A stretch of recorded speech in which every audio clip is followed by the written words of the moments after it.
Assalamualaikum warahmatullahi wabarakatuh. Kami dari kelompok 3 akan mempresentasikan materi tentang pemilihan lokasi bisnis retail dalam area perdagangan. Kelompok kami yang beranggotakan 1 Nadia Alfa dengan NPM 079 dan saya sendiri Erni Suwarni dengan NPM 100 dan yang terakhir Cleopatra Ajeng Larasati dengan NPM 101. Materi yang akan kami sampaikan yaitu 1. Lokasi area perdagangan, yang kedua faktor-faktor yang mempengaruhi permintaan suatu wilayah atau area, yang ketiga faktor-faktor yang mempengaruhi daya tarik sebuah lokasi, yang keempat memperkirakan permintaan untuk sebuah lokasi yang baru, yang kelima metode pengukuran permintaan, yang keenam tipe-tipe lokasi, dan yang terakhir yaitu strategi lokasi toko. Selanjutnya saya akan menjelaskan materi yaitu tentang lokasi area perdagangan. Nah, pemilihan lokasi retail di sini adalah sebuah keputusan yang sangat strategis, di mana jika sekali lokasi dipilih pemilik retail harus menanggung semua konsekuensi dari pilihan tersebut. Semisal di sini bisa dicontohkan sebuah retail makanan mempertimbangkan lokasi toko di area yang masih baru. Jadi pemilik retail memilih 2 tempat berseberangan dengan toko lain atau menempati lokasi yang benar-benar baru dengan tanpa pesaing toko makanan yang lain. Selanjutnya yaitu dalam membuat keputusan mengenai pemilihan lokasi, pemilik retail harus memikirkan 3 tingkatan, yaitu daerah area perdagangan dan tempat lain yang lebih spesifik, yaitu 1. Daerah merujuk pada suatu negara, bagian dari suatu negara, kota tertentu, atau Metropolitan Statistical Area atau MSA.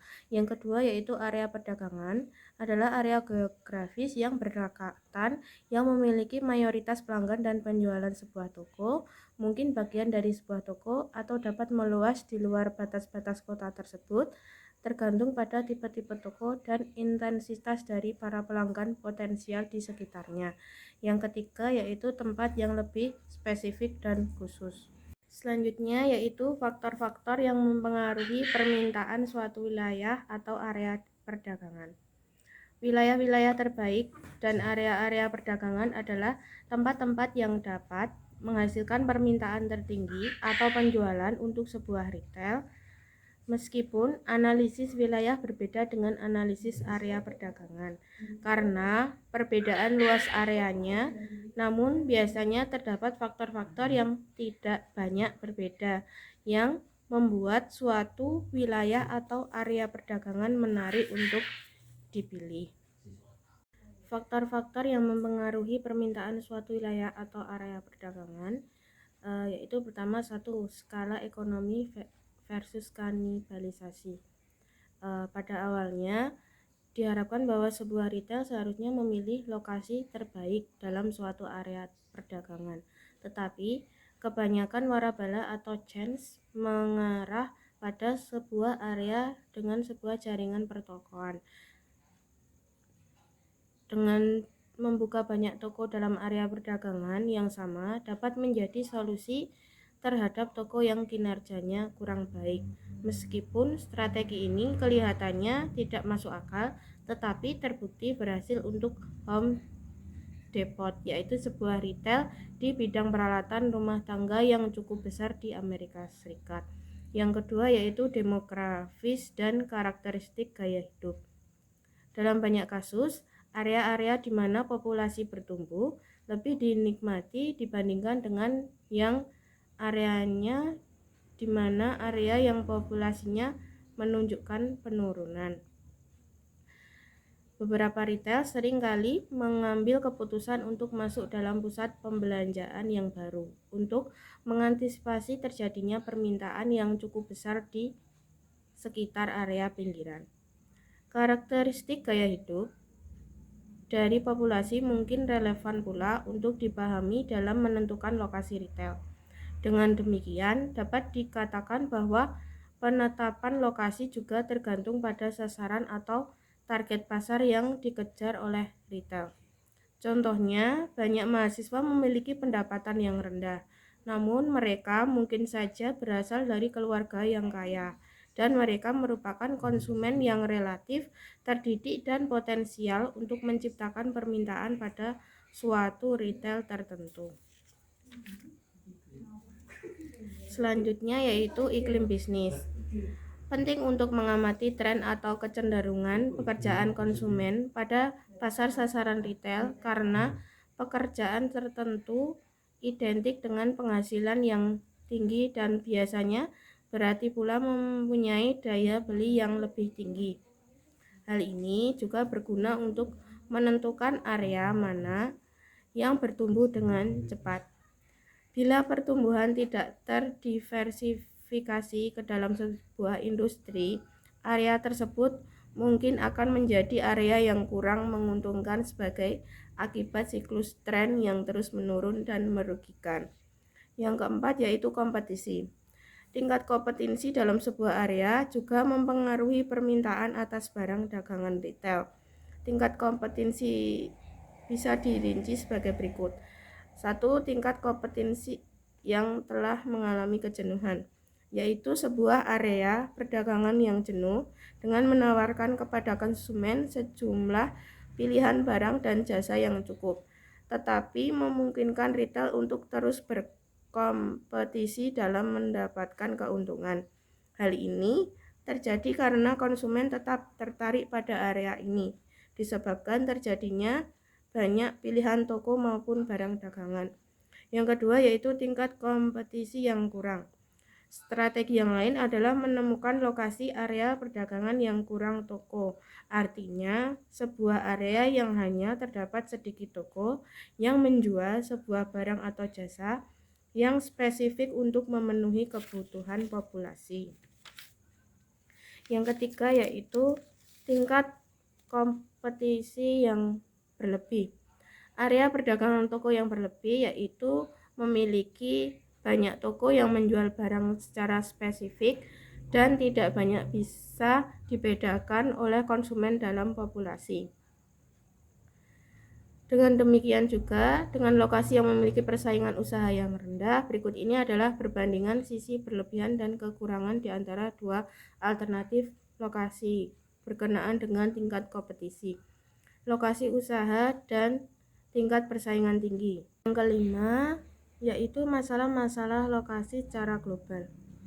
Retail perlu untuk mengambil keputusan pada sebuah wilayah, yaitu sebuah area perdagangan dan lokasi yang spesifik. Retail juga masih perlu untuk mengamati karakteristik dan tingkat persaingan maupun pola lalu lintas di sekitar lokasi tersebut. Hal yang membuat keputusan lokasi global menjadi lebih sulit dan menarik secara potensial adalah bahwa mereka yang bertanggung jawab dalam mengambil keputusan ini, yaitu mereka yang tidak biasa dengan nuansa daripada masalah lokasi asing dibandingkan dengan masalah yang sama negara asalnya.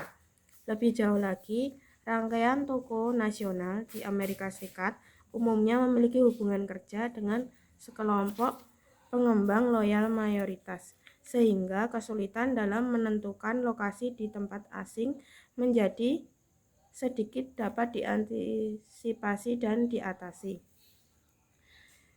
Global location issue. Beberapa hal yang perlu dipertimbangkan oleh global atau international retail di dalam melakukan ekspansi usaha di negara lain yaitu 1. Tingkat perekonomian.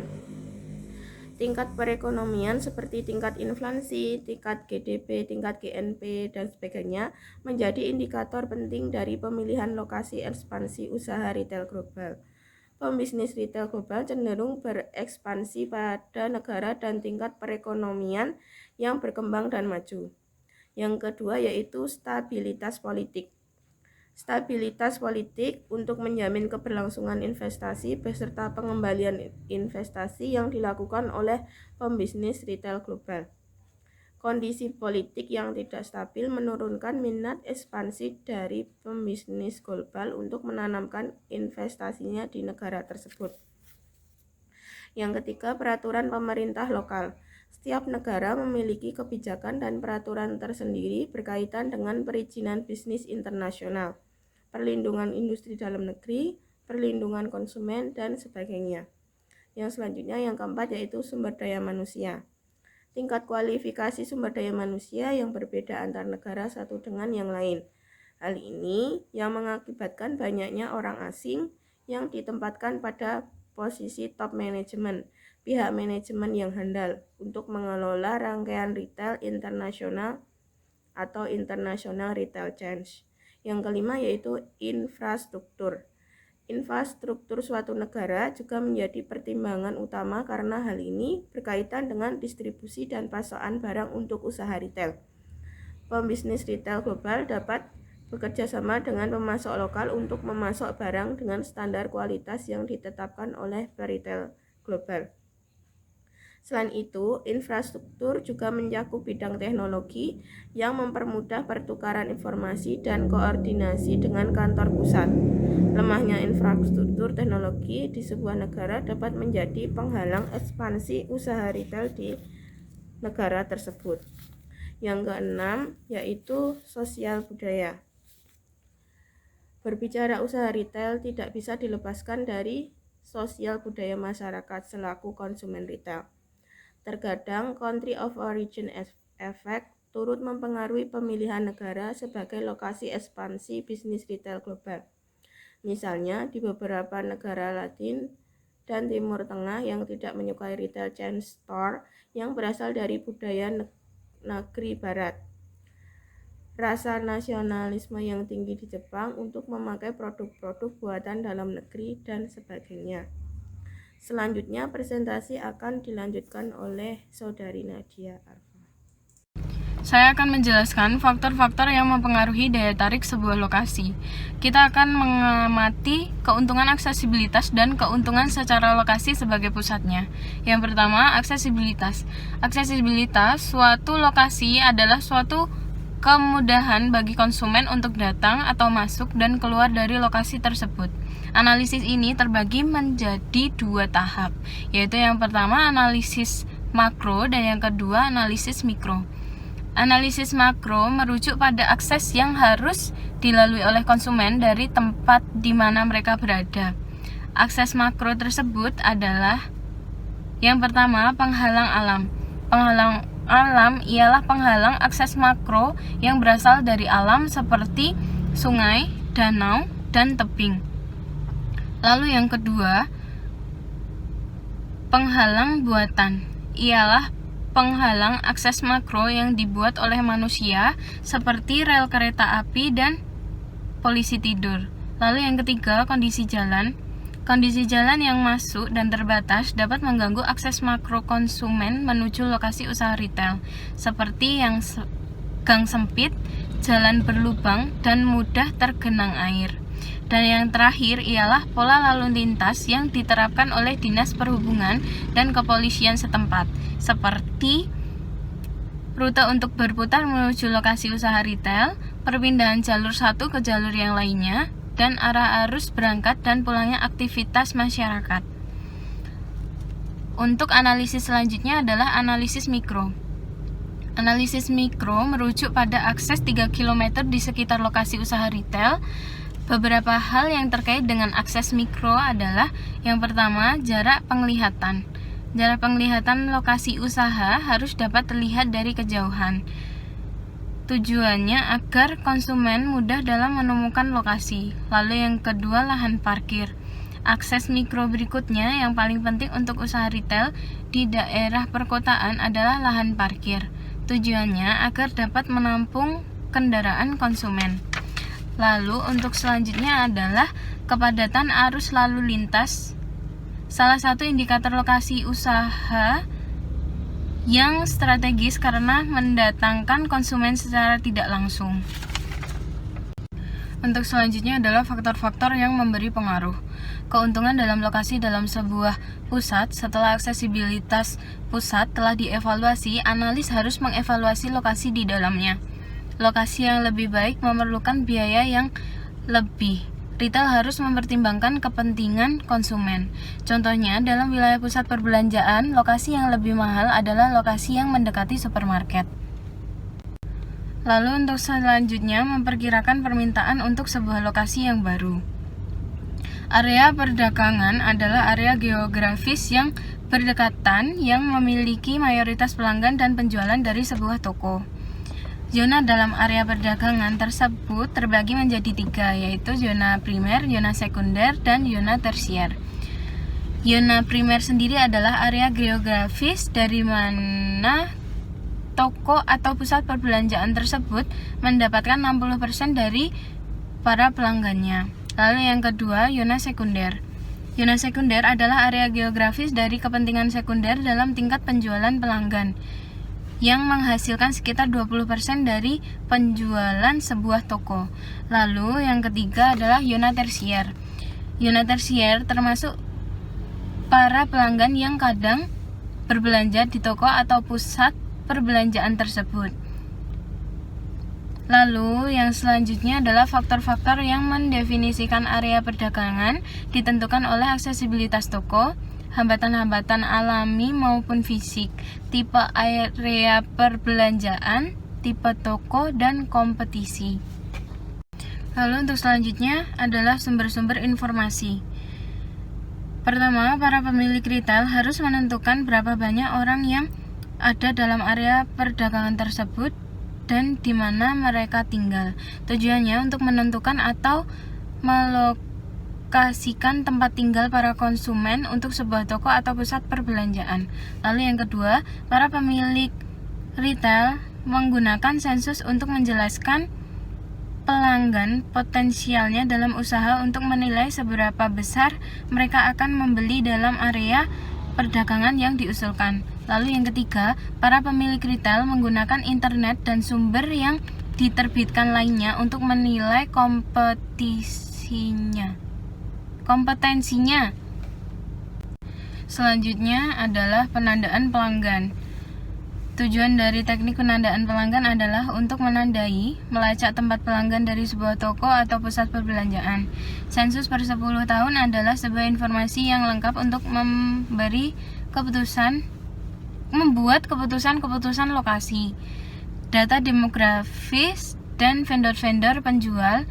Ada sekitar ratusan perusahaan swasta yang mengkhususkan dalam menyediakan para pemilik retail dengan informasi yang akan membantu mereka dalam membuat keputusan lokasi toko yang lebih baik. Lalu yang kedua, mengukur kompetisi. Memperkirakan permintaan untuk produk pemilik retail adalah sebuah faktor kesuksesan yang krisis, tetapi hal ini hanyalah setengah dari keseluruhan cerita. Sama pentingnya juga untuk menentukan tingkat kompetisi dalam area perdagangan. Salah satu dari metode-metode pengukuran kompetisi yang paling kuat adalah melalui internet. Untuk presentasi selanjutnya akan dibacakan oleh Cleopatra Ajeng Larasati. Baik, saya akan melanjutkan presentasi dari Mbak Nadia. Selanjutnya ini metode pengukuran permintaan, pendekatan analog. Pendekatan analog ini dapat juga disebut pendekatan ruko yang serupa.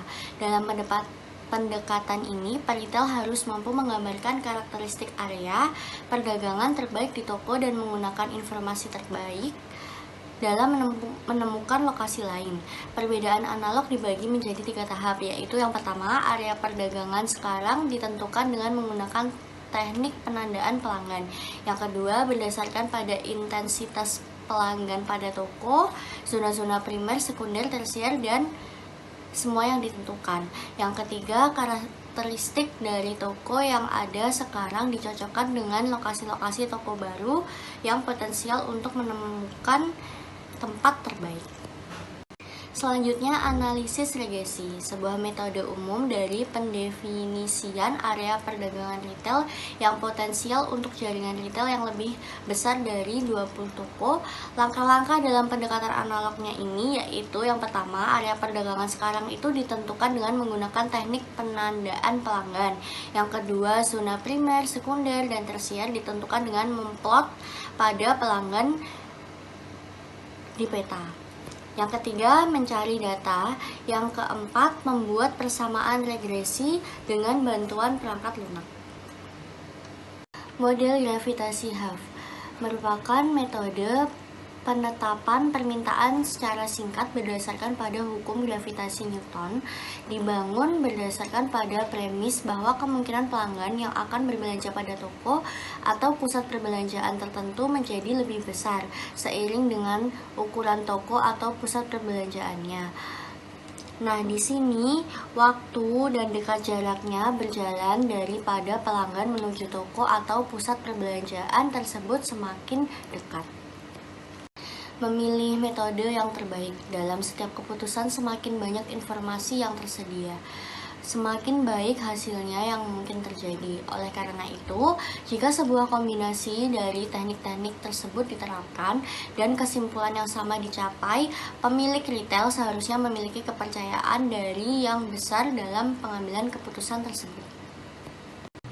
Berikut ini tipe-tipe lokasi. Yang pertama, pusat perbelanjaan, pusat diskon perbelanjaan kecil, mall, pusat belanja regional, pusat belanja super regional, pusat belanja gaya hidup, pusat mode atau pusat belanja khusus, pusat belanja outlet, pusat belanja festival atau bertema, kios, lalu lokasi di kota besar atau kecil, distrik pusat bisnis atau DPB, lokasi dalam kota, dan lokasi jalan utama. Nah, pusat lokasi lain untuk retail yang pertama ini ada di bandar udara, bisa menjadi salah satu area yang penting dan populer di antara retail-retail rasional. Yang kedua ada di tempat peristirahatan seperti resort. Adalah peluang pemilihan lokasi yang utama sebab pelanggannya pasti banyak. Yang ketiga, rumah sakit adalah alternatif lokasi yang terus populer karena para tamu akan menyempatkan mampir ke toko. Dan yang keempat, toko di dalam toko yang lebih besar, khususnya berada di Toserba. Nah, kemudian strategi lokasi toko. Yang pertama, Toserba dan department store. Karena dimiliki oleh beberapa perusahaan yang gabung jadi satu, umumnya berlokasi di daerah pusat bisnis. Nah, yang kedua, daerah pusat bisnis mempunyai keuntungan dari pelanggan potensial yang bekerja di daerah tersebut. Yang ketiga, toko spesialis pakaian. Pemilihan lokasi seperti ini membuat toko menjadi lebih populer di antara toko lainnya, mampu menarik sejumlah pelanggan juga.